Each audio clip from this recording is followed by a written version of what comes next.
Hello. Finally got the intro pick. This video is a SQL multiple line comment video. Good evening. Now you see, to make the multiple line comments like I have here, which I use just for the headings to keep all of my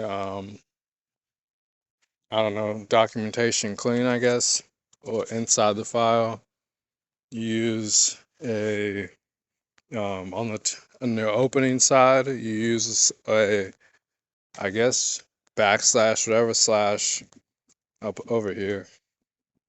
Oh, it always does that. I forget that. But this type of slash and apostrophe, that's how you make the opening tab. See, it already changed. Um, it already changed the color of the other lines under it. And to close it, I'm trying to erase that period. There we go. And to close it is pretty simple too. So it's an apostrophe and a slash.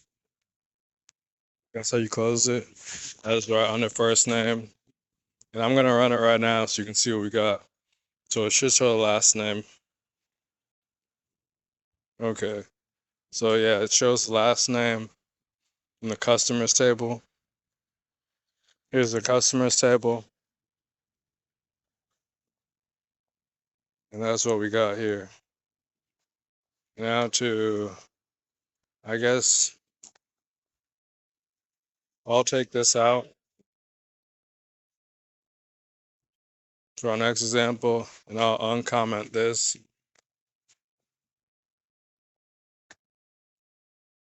Let me, geez. All right. And now the ending line is just right after our program purpose line. We should go back one. Right after our program purpose line. And run it, and it should give us the first name. Boom. First names all there from the customers table.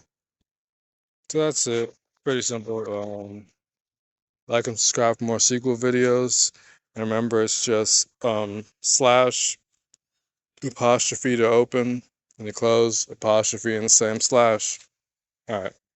Thank you and have a good day. Night.